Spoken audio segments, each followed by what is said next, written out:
what I think is the main message for all of you from outside the research community is that our focus on demand is very relevant for your concerns about protecting the planet. Measures on the demand side can be done by everybody, and changes in demand patterns can be implemented fast if we want to do so. So this is the main message for the outside world, but let me also frame it from a scientific perspective of why we are interested in looking at demand issues in particular. It was mentioned earlier that much of the mitigation analysis has a certain bias focusing on green energy or zero carbon energy or on carbon management. And so compared to this analytical lens, we try to complement this perspective by a particular focus on demand side measures. The first reason is a very simple systemic kind of insight. The larger our energy or resource production and consumption systems are, the more difficult it is to make them environmentally compatible. So the more energy we consume, the more difficult it is to make all of this energy zero carbon. As mentioned by the previous speaker, we have vast potentials for efficiency gains that remain untapped. So there is a long road still to take to improve the efficiency of energy service delivery. Third, I argue that whatever we postulate in possible changes in the demand side is not only out of the sky, but is in line with unfolding and emerging social and technological trends. The move away from ownership to usership and digital service delivery models, digitalization that will be discussed separately, and the advantage of more smaller scale or granular innovations that enable us to do rapid learning and experimentation and adaptation. And in end use and in demand, we basically use predominantly the smaller scale granular technologies, which is good news because we can innovate there very, very quickly. And last but certainly not least, by managing demand, by reducing demand, particularly in the affluent economies of the global north, we free development space. And we can also harness significant synergies with the SDGs. So let me try to illustrate these main arguments for a focus on the demand side perspective. This summarizes you 4 illustrative scenarios which were discussed in greater detail in the IPCC special report on 1.5. All of these 4 scenarios meet a 1.5 degree climate change target by 2100, but as shown on the y-axis, they differ in their levels of energy demand, and as a function of that, they also differ in how much mitigation effort is required. The higher the energy demand, when you look at the top bar of this chart, the more decarbonization, so switch to lower carbon fuels, the more active carbon management through BECCS or other direct air capture technologies we do require. Conversely, the lower demand, when you look at the lowest bar in the low energy demand base case, we actually require much less mitigation effort, much less decarbonization, and can even forego high risk options of carbon management, such as BECCS or direct air capture. The second reason to look at the demand is the enormous untapped efficiency improvement potential. The example of energy shown on the top was already mentioned earlier. But the interesting thing is that other resources are actually not used more efficiently either. When we look at the water embodied in food, we have a comparable kind of efficiency loss cascade from the primary resource all to the way to the final service delivery to the consumer, with most of the losses actually occurring at the level of end use, that means at the consumer point. The example of steel, which is shown at the bottom of this chart, illustrates that our efficiency of using materials is also very, very low and follows a comparable pattern what we have observed for energy and water. So that means the largest efficiency potentials for energy, water, food, materials are all focused on the end use side, and the untapped efficiency potential is enormous in all cases. The consequences of this are twofold. The first impact is that if we manage to reduce end use consumption of resources by 1 unit, we actually have a very, very large upstream leverage effect. So for 1 unit of resources used at the end use conserved, we actually can save between 6 to 8 units of primary resources extracted. So that means there is an enormous amplifier of the actions that happen at the consumer level. And second, these actions are also interdependent across sectors. We have intersectoral linkages. For instance, if we conserve energy, using less energy means also that we use less water and less materials because our energy infrastructures become smaller. We do not need so much energy infrastructure if we consume less. And secondly, the intersectoral linkages also mean if we are successful in conserving materials or water or other resources, this will have beneficial effects also on energy consumption, because all of these other resource consumptions require energy to produce in form of embodied energy that is embodied in the materials and water. So that means conservation and efficiency become a cross-cutting integrative strategy towards SDG 12, the responsible consumption and production paradigm. Let me now turn to the area of social change. Here, of course, the conventional wisdom is that societies are inevitably moving into higher and higher consumption patterns.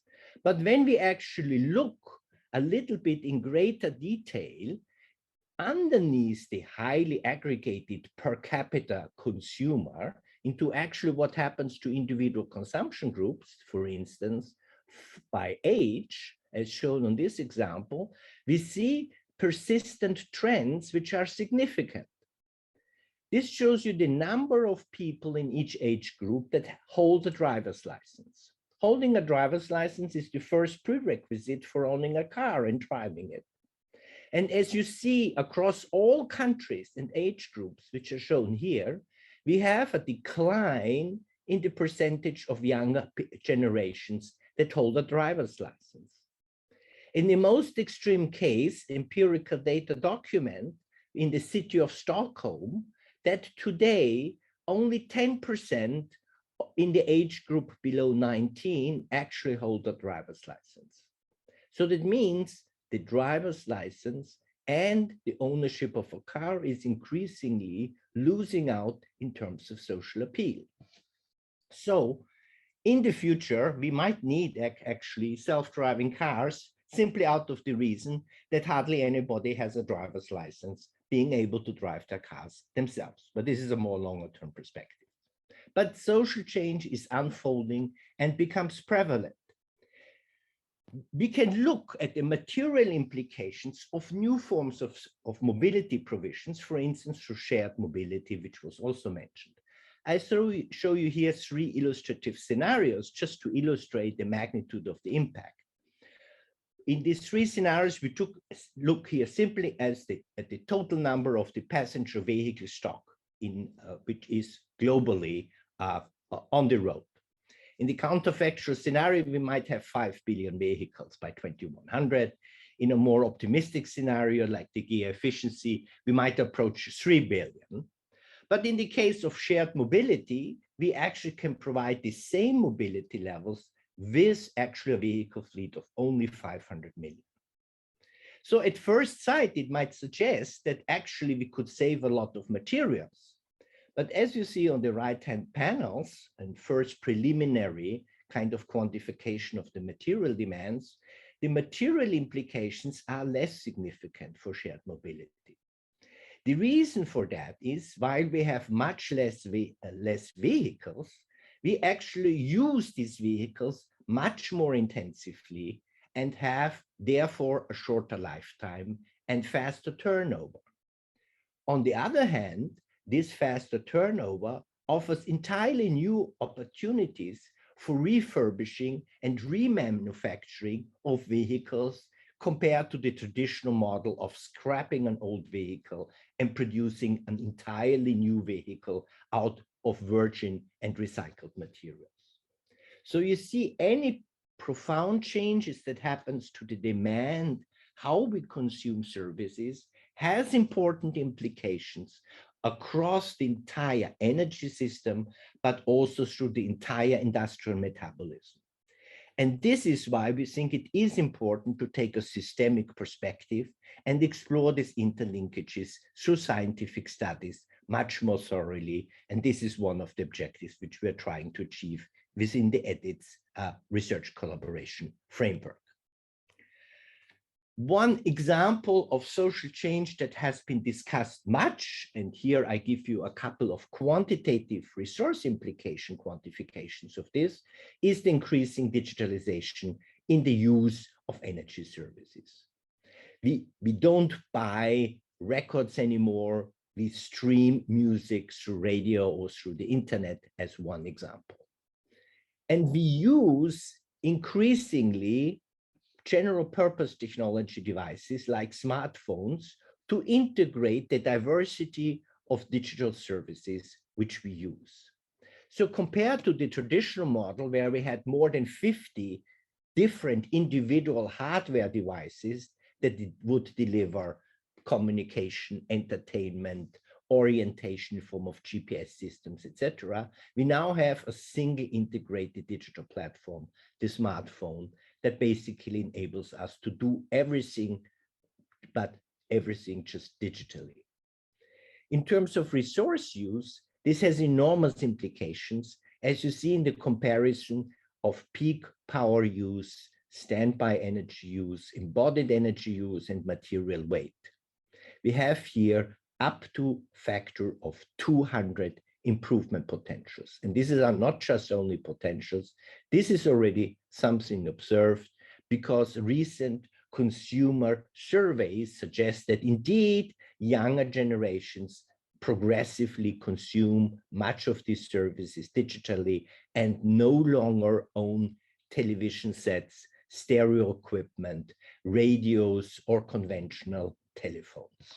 So social change and digitalization and digital innovation are occurring and occurring quite rapidly, which we can harness in the required transition towards low energy demand.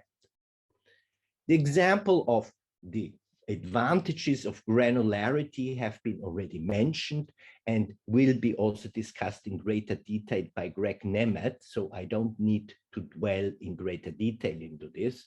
The basic idea is that smaller scale technologies are cheaper and we can experiment more with them, and therefore we can learn faster and we can improve this technology much faster. Empirical studies show that indeed for end-use services, devices, we actually have higher learnings and much higher cost improvements for the smaller the technology becomes. And you see here a couple of examples of actually quite granular technologies. So even within granular technologies, we have the same pattern. The smaller the technology, the faster the learning, and the higher the improvement potential and the realized cost improvement. And these are empirical data to show what we can expect for future innovation efforts. Lastly, let me turn to the question of freeing development space and also the SDGs. This is an illustrative scenario of how you can go from the current status on the left-hand side, primary energy, to all the way to the service delivery by the 2050. And what you see is that basically the reducing the energy use in the first phases of the energy system enables you to increase significantly the degrees of service delivery and the levels of service delivery, particularly to meet decent standards of living, which is assured in this scenario for everybody on the planet. So the demand management and efficiency and conservation is a key aspect in enabling an expanded development space, and also has significant sustainable development co-benefits. When we compare different scenarios, I just show here two examples for SDGs, hunger and health, SDG 2 and 3. It is always the scenario, the green one, with the lowest energy demand that outperforms all other climate mitigation strategy in terms of the sustainable development metrics. So that means low demand has the greatest synergies also on the SDG, and is therefore one of the fundamental reasons why we are interested in this.